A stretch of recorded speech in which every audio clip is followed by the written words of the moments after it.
ಪ್ರಜ್ವಲ್ ರೇವಣ್ಣ ವಿರುದ್ಧ ಈ pen drive ಸ್ಕ್ಯಾಂಡಲ್ನ ವಿರುದ್ಧ ನಡೀತಾ ಇರುವಂತ ಪ್ರತಿಭಟನೆ.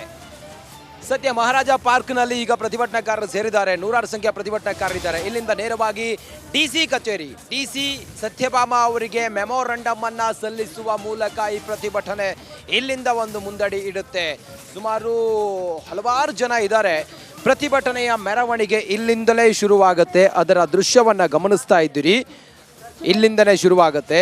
ಜನಪರ ಹೋರಾಟ ಸಂಘಟನೆ, ಜಿಲ್ಲಾ ಜನಪರ ಚಳುವಳಿ ಒಕ್ಕೂಟ ಈ ಪ್ರತಿಭಟನೆಗೆ ಕರೆ ಕೊಟ್ಟಿದೆ. ಮಹಿಳಾ ಸಂಘಟನೆಗಳು ಸೇರಿದಂತೆ ಬೇರೆ ಬೇರೆಯವರು ಇದರಲ್ಲಿ ಭಾಗಿಯಾಗಿದ್ದಾರೆ. ಅವರೆಲ್ಲರೂ ಕೂಡ ಒಕ್ಕೊರಲಿನಿಂದ ಆಗ್ರಹ ಮಾಡ್ತಾ ಇರೋದು ಒಂದೇ, ಈ ಇಡೀ ನಾಗರಿಕ ಸಮಾಜ ತಲೆ ತಗ್ಗಿಸುವಂತಹ ಘಟನೆ ಹಾಸನದಲ್ಲಿ ನಡೆದಿದೆ.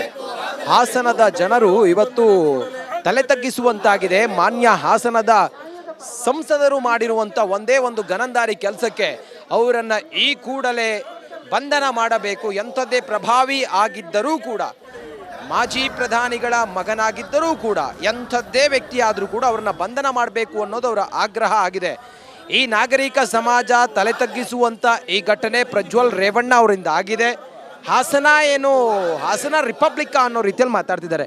ಸರ್ ಹೇಳಿ ಸರ್, ಇಡೀ ನಾಗರಿಕ ಸಮಾಜ ಇವತ್ತು ತಲೆ ತಗ್ಗಿಸುವಂತಾಗಿದೆ ಮಾನ್ಯ ಹಾಸನದ ಸಂಸದರು ಮಾಡಿರುವಂಥ ಗನಂದಾರಿ ಕೆಲಸ ಅನ್ನುವ ಆರೋಪದಿಂದ. ತಾವು ಏನು ಹೇಳ್ತೀರಿ? ಒಂದು ಈಗ ಏನು ಆಗಿದೆ ಇಡೀ ಸಮಾಜಕ್ಕೆ ಏನು ಗೊತ್ತಾಗಿದೆಯೋ, ಸರ್ಕಾರ 3 ದಿನದಲ್ಲೇ SIT ರಚನೆ ಮಾಡಿದೆ. ಇದು ಒಳ್ಳೆ ಬೆಳವಣಿಗೆ. ಬಹಳ ದೊಡ್ಡ ಜವಾಬ್ದಾರಿ ಇರೋದು ಕರ್ನಾಟಕ ಸರ್ಕಾರಕ್ಕೆ. ಏನಂದರೆ ಮುಖ್ಯಮಂತ್ರಿ ಸಿದ್ದರಾಮಯ್ಯನವ್ರಿಗೆ ಈ ಪ್ರಕರಣ ಇಡೀ ಜಗತ್ತಿನಲ್ಲಿ ಹೆಣ್ಣು ಮಕ್ಕಳು ಎಲ್ಲರೂ, ಎಲ್ಲ ಮಾನವಂತರು, ನಾಗರಿಕರು ಅನ್ನಿಸ್ಕೊಂಡವ್ರು ಎಲ್ಲರೂ ತಲೆ ತಗ್ಗಿಸುವಂಥ ಪ್ರಕರಣ. ಅದರಿಂದ ನನ್ನ ನೆಲದ ಭಾಷೆಯು ದೂರ ಬಲು ದೂರ, ಈ ಮನಕಂತೂ ದಾರಿ ತೋರುತ್ತಿದೆ. ಆ ಭಾಷೆಯದೇ ಬೆಳಕು ಬೆಳಕುವ ಬೆಳಕು ಬೆಳಕುವ. ದೂರ ಎಷ್ಟೇ ಹೋಗಿ ಈ ಭಾಷೆಯಿಂದ ದೂರವಾಗಲಾರಿರಿ. ವಿಮಲ್, ನಮ್ಮ ಭಾಷೆ ಕೇಸರಿ.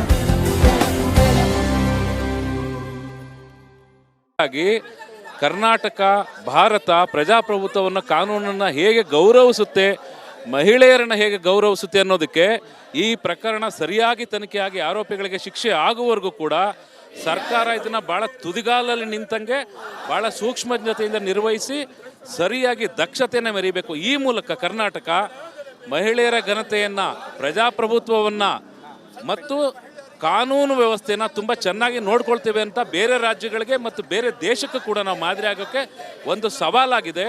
ಇದನ್ನು ಕರ್ನಾಟಕ ಸರ್ಕಾರ, ಮುಖ್ಯಮಂತ್ರಿ ಸಿದ್ದರಾಮಯ್ಯನವರು ಭಾಳ ಅಚ್ಚುಕಟ್ಟಾಗಿ, ವ್ಯವಸ್ಥಿತವಾಗಿ, ಸಮರ್ಥವಾಗಿ ನಿಭಾಯಿಸಲೇಬೇಕು.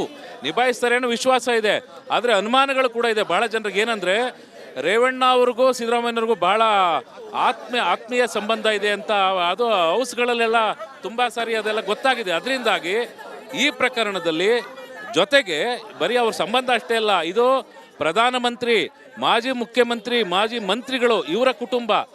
ಅವೆಲ್ಲಕ್ಕಿಂತಲೂ ಮುಖ್ಯವಾಗಿ ಇಂಥ ಕುಟುಂಬದವನು ಯಾರೋ ಒಬ್ಬ ಈ ಥರ ಮಾಡಿದ್ದಾನೆ ಅಂದರೆ ಅಂತ ಹೇಳಿದ್ರೆ, ಹಂಗಾದ್ಮೇಲೆ ಇವತ್ತಿನಿಂದ ಹಾಸನದಲ್ಲಿ ಒಂದು ಪ್ರತಿಭಟನೆಯ ಕಿಚ್ಚು ಹೊತ್ತಿಕೊಂಡಿದೆ. ಇದು ಮುಂದಿನ ಹಂತದಲ್ಲಿ ಹೇಗೆ ವ್ಯಾಪಿಸುತ್ತೆ ಅಂತ. ಆ ಹಾಸನಕ್ಕೆ ಇವತ್ತು ರಾಜ್ಯದ ಬೇರೆ ಬೇರೆ ಭಾಗಗಳಿಂದ ಜನ ಬಂದು ಭಾಗವಹಿಸಿದ್ದಾರೆ.